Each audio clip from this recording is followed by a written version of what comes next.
The first signs of trouble came as a flicker on the long-range sensors of Meridian Station.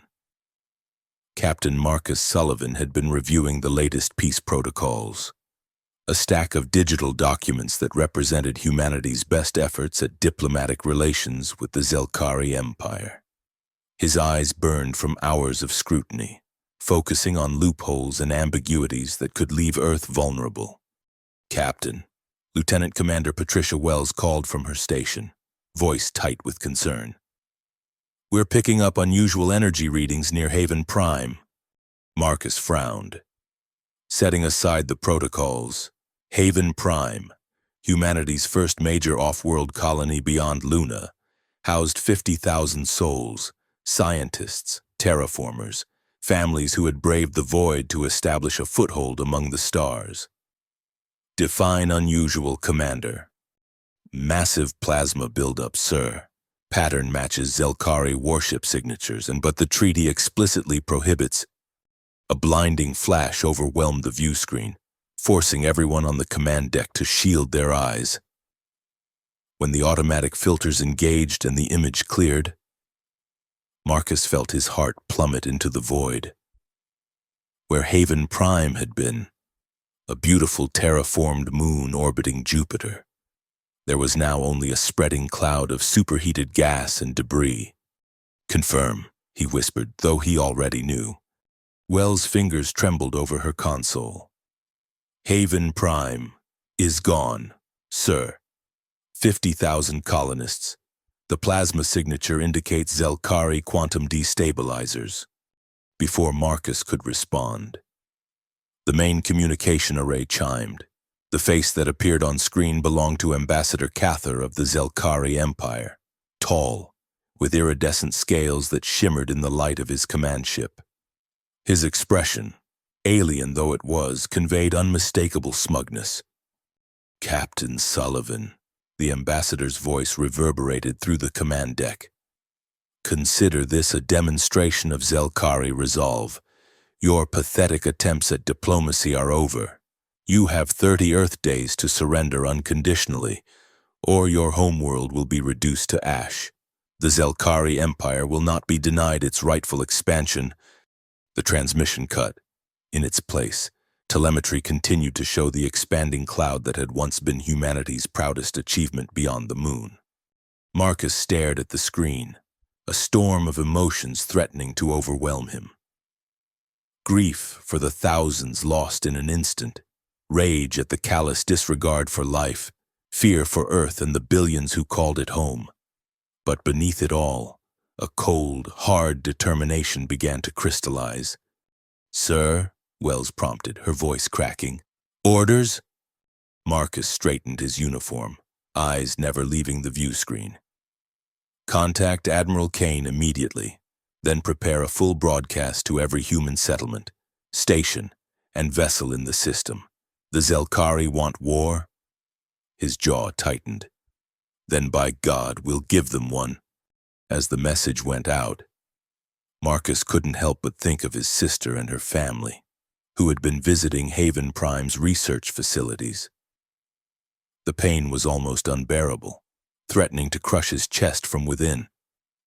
But he couldn't afford to grieve. Not yet. Not when Earth itself hung in the balance. Within hours, reports flooded in from across the solar system. Horror, outrage, demands for revenge. The united voice of humanity, facing extinction, refused to go quietly into oblivion. 3 days later, the Emergency Strategic Council convened aboard the UES Constitution, Earth's flagship and the most powerful military vessel humans had ever constructed. Admiral Richard Kane, a weathered veteran with eyes that had seen too much of war, stood at the head of the table, surveying the assembled leadership.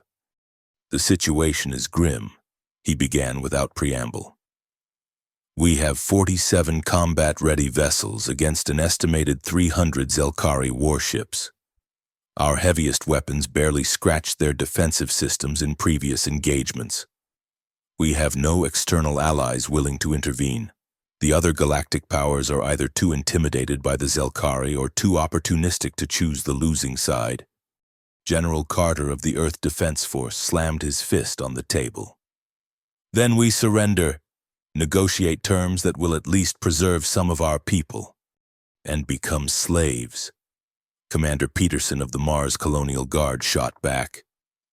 You saw what they did to the Centauri when they surrendered.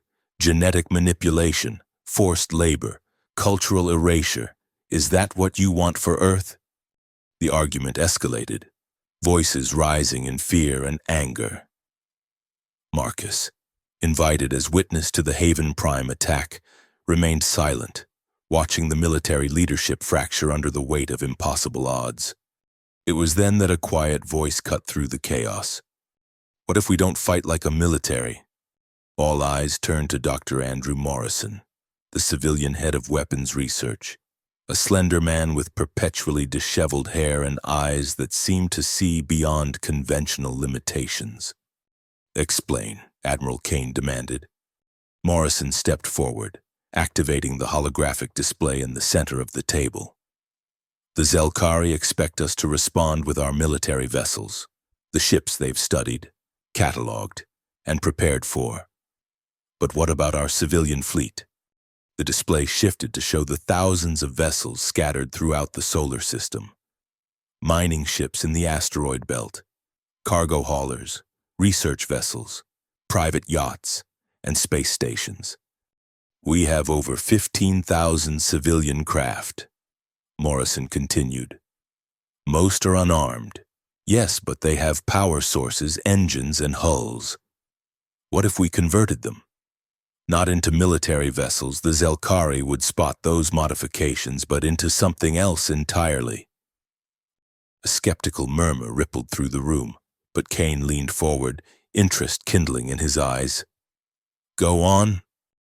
Mining charges can be repurposed. Industrial lasers meant for cutting asteroid material can be focused differently. Cargo haulers can carry kinetic weapons instead of goods. Research vessels have equipment that, with modification, could disrupt Zelkari sensor systems. Morrison's hands danced over the controls, simulations appearing and shifting as he spoke. And most importantly, we have 30,000 miners, engineers, scientists, and civilian pilots who just lost friends and family on Haven Prime. People who know their ships intimately and can implement changes the Zelkari would never anticipate. The room fell silent as the implications sank in. You're talking about turning our entire civilian infrastructure into a war machine, Admiral Kane said slowly. Morrison nodded. I'm talking about survival. Admiral, the Zelkari expect 47 warships.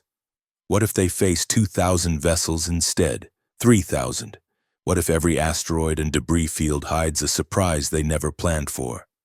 Marcus found himself nodding, the first spark of hope kindling in his chest. We've been thinking like a military power, but we're not compared to the Zelkari.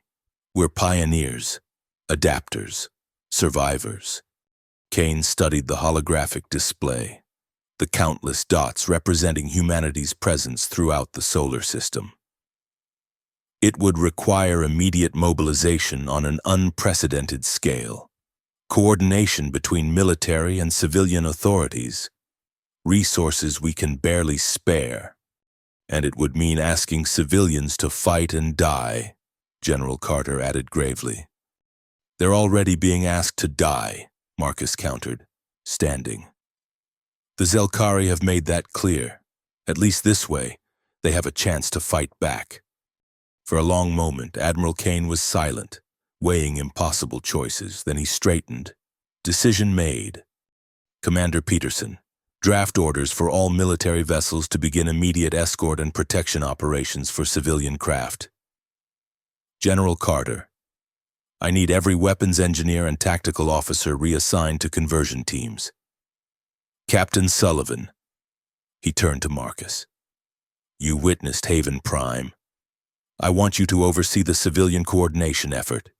These people will need someone who understands what we're fighting for. Morrison's plan was put into motion with desperate speed. Throughout the solar system, the word spread, not through official military channels, which might be monitored by Zelkari intelligence, but through civilian networks, personal communications, and encoded messages hidden in routine transmissions. In the asteroid belt, Helen Rodriguez, captain of the mining vessel Iron Mountain, received the call while overseeing the extraction of rare metals from a particularly rich asteroid. She gathered her crew of 35 in the ship's mess hall, their faces grim as she explained what was being asked of them. "They're converting the mountain into a weapons platform," she told them bluntly. "Industrial cutting lasers reconfigured for combat, missile racks where the ore processors used to be. They're asking us to fight." A heavy silence fell over the room. These were miners, not soldiers. They had signed up to extract resources, not to die in space combat. Finally, the ship's engineer, a burly woman named Sophia, spoke up.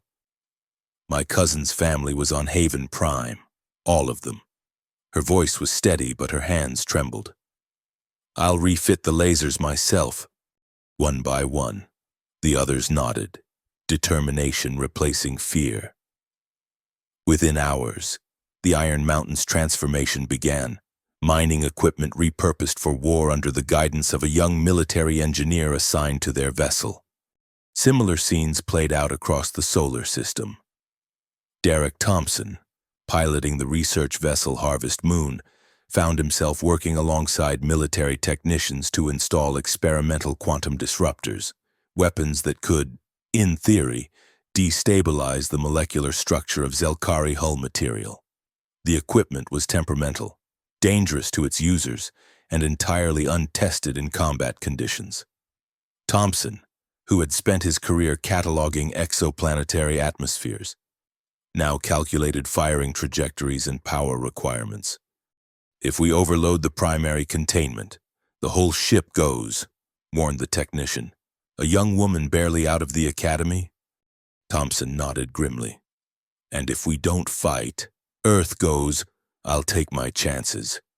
On Luna, civilians converted underground habitats into makeshift production facilities, manufacturing simple but effective kinetic penetrators, essentially sophisticated bullets designed to punch through Zelkari hull plating at incredible speeds. Children too young to fight helped assemble components, their small hands working with components that might save their future. From Meridian Station, Marcus coordinated with Admiral Kane, tracking the progress of what was quickly becoming the most extensive mobilization in human history. Military vessels, vastly outnumbered, were distributed strategically throughout the system, ready to provide fire support and protection for the civilian craft that would make up the bulk of humanity's defense. The Zelkari fleet is holding position just beyond Neptune's orbit, Kane reported during one of their secure communications. "They're confident, not even bothering with combat formations. Our intelligence from Station Prometheus suggests they're simply waiting for the deadline." Marcus studied the tactical display. "That gives us 3 more weeks to prepare. How many ships are combat ready?" 712 converted civilian vessels, plus our 47 military ships." Kane answered.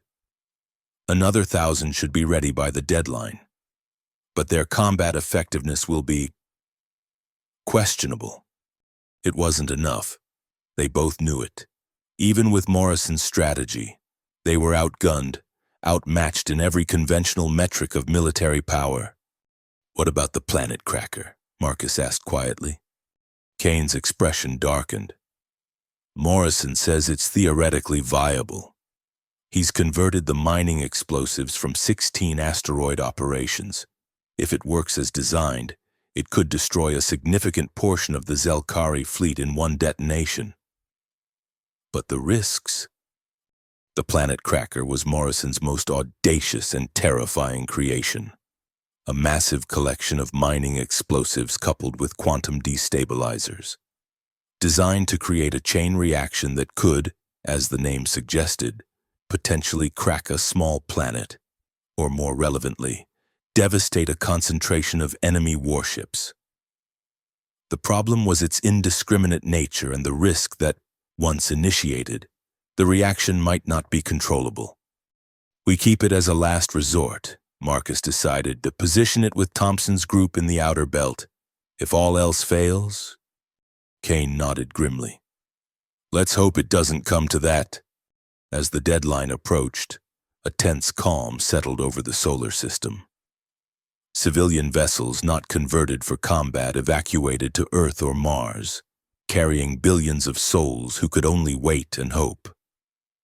Military communications maintained strict silence, relying instead on courier ships and tight beam transmissions that couldn't be intercepted at range.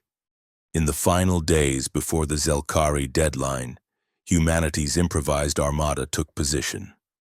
Thousands of vessels, mining ships bristling with repurposed equipment, cargo haulers loaded with kinetic weapons, research vessels with experimental technology, hid among the asteroids, behind moons, and in the shadow of planets.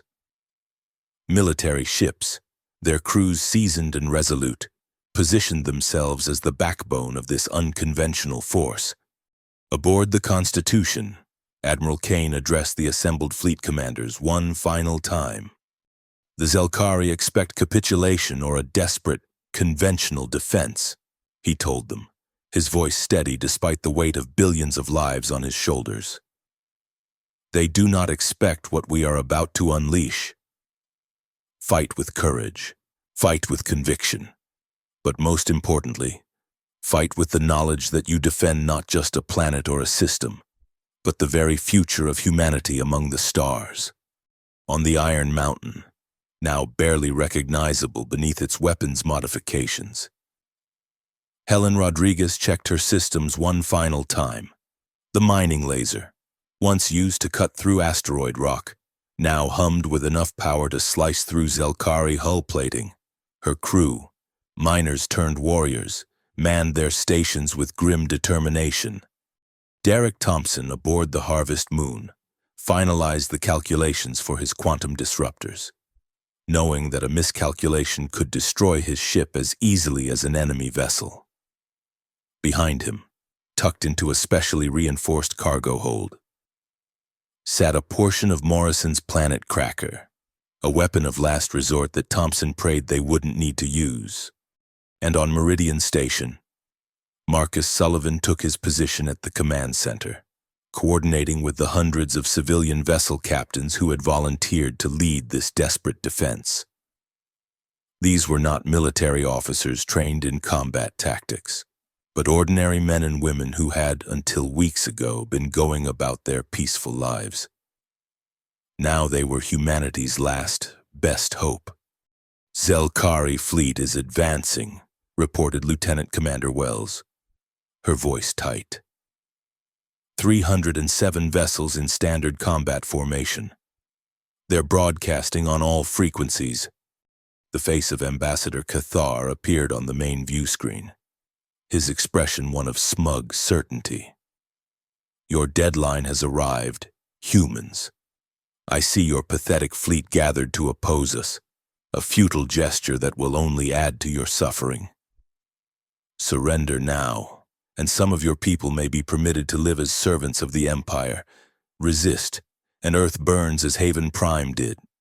Marcus exchanged a glance with Admiral Kane, whose holographic image stood beside him on the command deck. Kane gave a slight nod.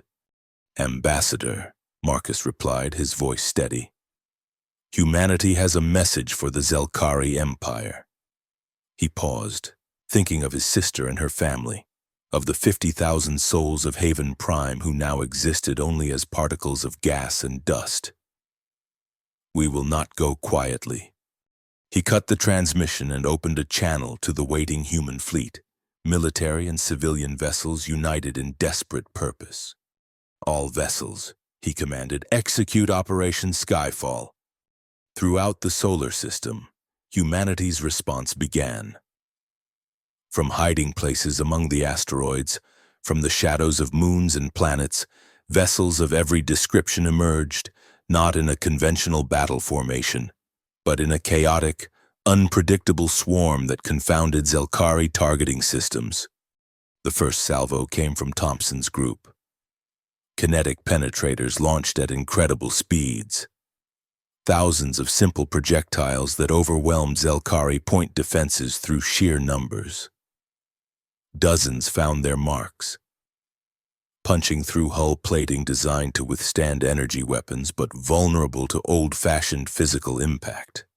Next came Rodriguez and her mining vessels, their industrial lasers firing in coordinated patterns that created overlapping fields of destructive energy. 3 Zelkari destroyers, their shields calibrated for military-grade weapons, found themselves carved apart by beams designed to cut through solid rock. The Zelkari responded with devastating energy weapons that vaporized dozens of human vessels in seconds. But for every ship destroyed, 3 more emerged from hiding, attacking from unexpected vectors, using the debris fields of their fallen comrades as cover for their approach. Research vessels deployed experimental weapons, quantum disruptors that caused Zelkari hull material to become unstable at the molecular level, electromagnetic pulses that temporarily disabled their targeting systems, even biological agents that clouded viewports and sensor arrays with rapidly growing organisms designed for zero-gravity environments.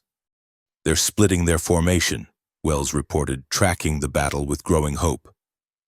27 confirmed Zelkari ships disabled or destroyed, our losses at 34% and climbing. It wasn't enough. The Zelkari advantage in firepower was telling, their ships methodically destroying the converted human vessels despite the chaos of the unconventional attack. Marcus watched as the tactical display showed human vessels blinking out of existence at an unsustainable rate. "Admiral," he said quietly to Kane, "we need to consider the planet cracker."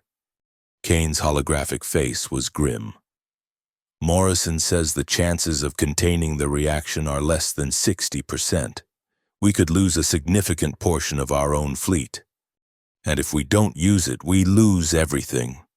For a long moment, the Admiral was silent, weighing the lives already committed against the billions who would die if they failed. Then he nodded. "Give the order."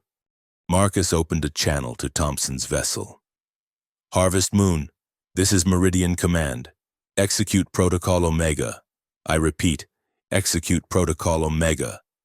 Thompson's voice came back, steady despite what the order meant. "Understood. Command. Protocol Omega initiated. May God help us all." The Harvest Moon and 15 other vessels broke from the main engagement, accelerating toward the heart of the Zelkari formation. They carried segments of Morrison's planet cracker, mining explosives modified with quantum destabilizers, designed to create a chain reaction that would tear apart matter at the subatomic level. "All vessels pull back to minimum safe distance." Marcus ordered the rest of the fleet. "Repeat, all vessels disengage immediately." The Zelkari, sensing something amiss, concentrated their fire on Thompson's group. 3 vessels erupted in silent fireballs, their sacrifice ensuring the others could reach their positions. The Harvest Moon, leading the formation, took a direct hit to its engine section but maintained course on emergency power. "In position," Thompson reported, his voice strained. "Initiating countdown, 30 seconds to detonation." Marcus watched the tactical display, knowing that everything hinged on this moment. If the planet cracker worked as designed, it could turn the tide. If it failed, or worse, if the reaction couldn't be contained. 20 seconds, Thompson continued. "Zelkari vessels moving to intercept." On the view screen, Marcus could see the Harvest Moon, trailing debris and venting atmosphere, surrounded by the remaining vessels of Thompson's group. They had positioned themselves at carefully calculated points around a central zone of space, directly amid the densest concentration of Zelkari warships. 10 seconds. "It's been an honor. Command." Marcus swallowed hard. The honor is ours. Harvest Moon. 5, 4, 3, 2, 1. Initiating. For a brief moment, nothing seemed to happen. Then, at the center of Thompson's formation, space itself appeared to fold inward, as if being pulled into an invisible point. A microsecond later, the compression reversed, exploding outward in a sphere of pure energy that engulfed everything within its radius. 37 Zelkari warships caught in the primary blast radius simply ceased to exist. Their matter converted to energy in an instant. Beyond that, the secondary effects of the quantum destabilization rippled outward, causing structural failures in vessels up to 10,000 kilometers away. When the energy dissipated and sensors could function again, the tactical picture had transformed. Nearly half the Zelkari fleet was destroyed or disabled, the survivors struggling to regroup amid the chaos. "Now," ordered Admiral Kane, his voice cutting through the stunned silence. "All vessels, press the attack. Do not let them recover." What followed was the most audacious assault in human military history. Every remaining vessel, military and civilian alike, converged on the disorganized Zelkari fleet. Mining drones, too small for weapons but packed with explosives, swarmed larger enemy ships, attaching to vulnerable points before detonating. Cargo haulers rammed Zelkari vessels at full speed, their captains sacrificing themselves to breach enemy hulls. Boarding teams, miners, engineers, and soldiers fighting side by side forced their way onto disabled Zelkari ships, fighting deck by deck to capture vessels that could then be turned against their former masters. Commander Victoria Hayes, leading one such team aboard the Zelkari destroyer Void Talon, managed to secure the bridge and access the weapon systems, unleashing the ship's formidable firepower against its companions. For 6 hours, the battle raged across the outer solar system.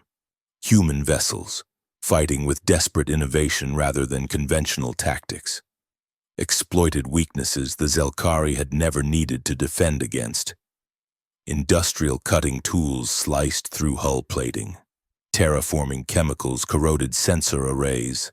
Communication satellites, reprogrammed and packed with explosives, attached to enemy vessels like mechanical parasites.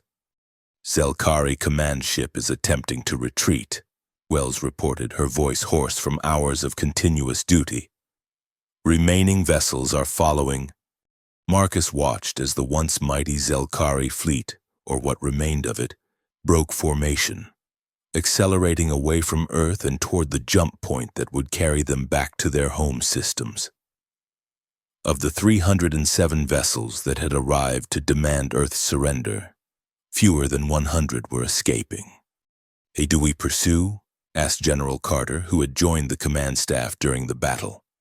Admiral Kane considered for a moment, then nodded decisively. "All vessels capable of sustained faster-than-light travel form pursuit groups. We take this fight to them." Captain Nicholas Warren, commanding the military cruiser Retribution, led the first pursuit group through the jump point, following the retreating Zelkari fleet. What they found on the other side was unexpected, not a defensive perimeter or reinforcements, but chaos. The Zelkari, so certain of their victory, had left their outer colonies virtually undefended. Warren's group, joined by Captain Foster's captured Zelkari destroyer, systematically targeted defensive installations and supply depots, cutting off the retreating fleet from reinforcement and resupply. Other pursuit groups followed, penetrating deeper into Zelkari space, striking at military installations that had never expected to face an enemy attack. Within days, humanity had accomplished what the Zelkari had thought impossible, not only repelling their attack, but carrying the war into enemy territory.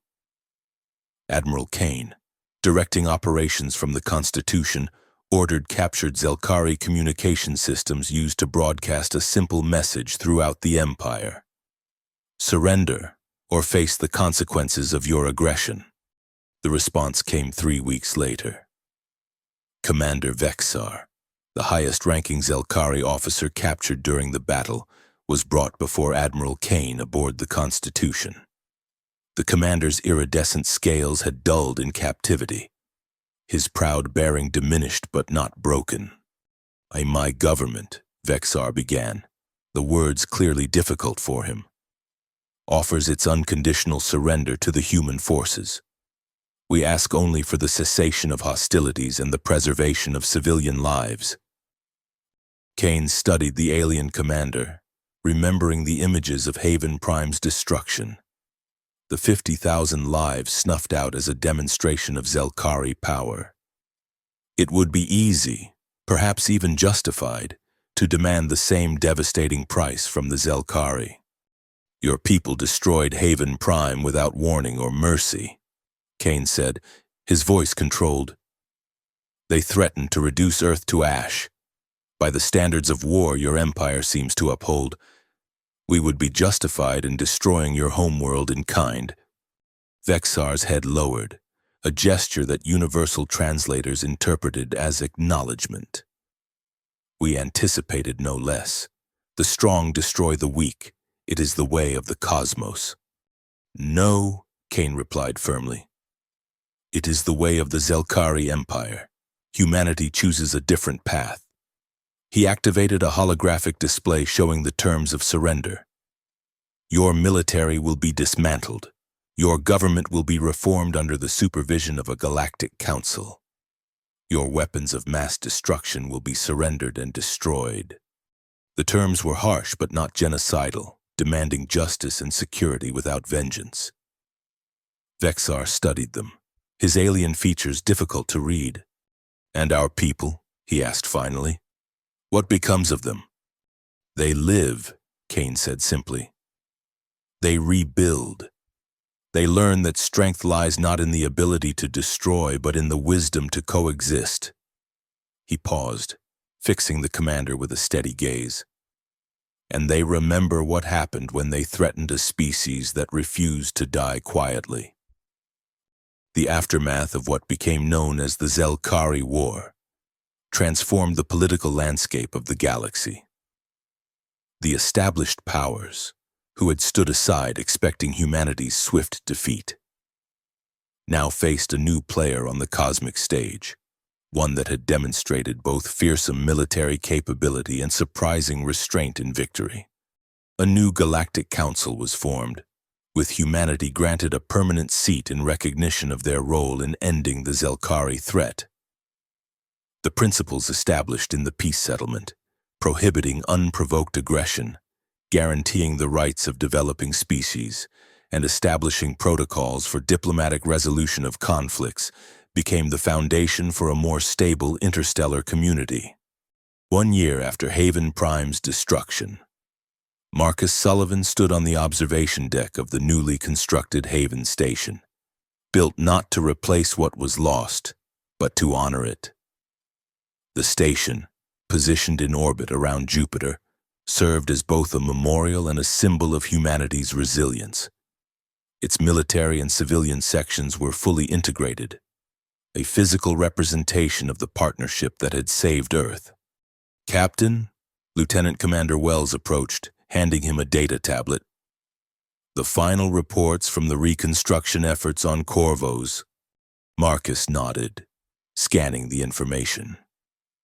Corvos, the former Zelkari capital world, was being transformed, its militaristic monuments replaced by centers of learning, its weapons factories converted to produce the tools of peace and exploration. Similar changes were occurring throughout the former empire, as a people who had known only conquest began the difficult process of building a society based on cooperation. It's remarkable, Marcus said quietly. A year ago, we stood on the brink of extinction. Now we're helping reshape the galaxy. Wells followed his gaze to the memorial wall, where the names of the 50,000 Haven Prime victims were inscribed alongside those who had fallen in the subsequent battle. Do you think they would approve? Of how it all turned out? Marcus thought of his sister and her family, their names among those etched in imperishable material.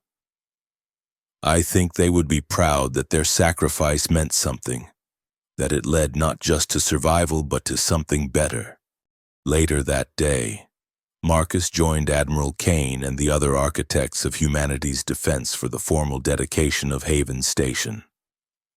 Representatives from a dozen alien species attended, some who had been traditional allies, others who had discovered respect for humanity only after witnessing their unexpected victory. As the formal speeches concluded, Marcus found himself standing beside Dr. Morrison, the scientist whose unconventional thinking had made their victory possible. The Zelkari made a fundamental miscalculation, Morrison observed, watching the diverse gathering of humans and aliens. They thought that by destroying Haven Prime, they would terrify us into submission. Instead, they united us as nothing else could have. Marcus nodded. They thought Earth would grieve silently, accept the inevitable. They never imagined that the sky itself would turn human, that every ship, every station, every piece of technology we'd ever built would become part of our defense. A lesson the galaxy won't soon forget. Morrison agreed. When you threaten a species' home, their family, you discover what they're truly capable of. The ceremony concluded with a moment of silence for those lost, followed by the activation of a permanent beacon at the site where Haven Prime had once orbited. The beacon would broadcast a simple message in every known language of the galaxy. Here lie 50,000 pioneers of humanity. Their voices continue in the deeds of those who remember them. As the assembled dignitaries dispersed, Marcus remained at the viewport, gazing out at the stars that had once seemed so threatening and now represented infinite possibility. The Zelkari War had cost humanity dearly, but it had also forged them into something stronger, a species that had proven its right to stand among the stars. In the years since the victory, thousands of new ships had been constructed, combining the lessons of both military precision and civilian ingenuity. Exploration missions pushed further into the unknown, protected by the knowledge that humanity could defend itself if necessary. And throughout Earth's solar system and beyond, a new generation grew up with the understanding that their greatest strength lay not in technology or weapons, but in their unity of purpose. When they put their families on the line, Marcus murmured, echoing the phrase that had become something of a motto since the war. Humanity does not grieve silently. The stars seem to shine in agreement, witnesses to a species that had faced extinction and emerged not just intact, but transformed, ready to help forge a future where such threats would never again darken the cosmic horizon.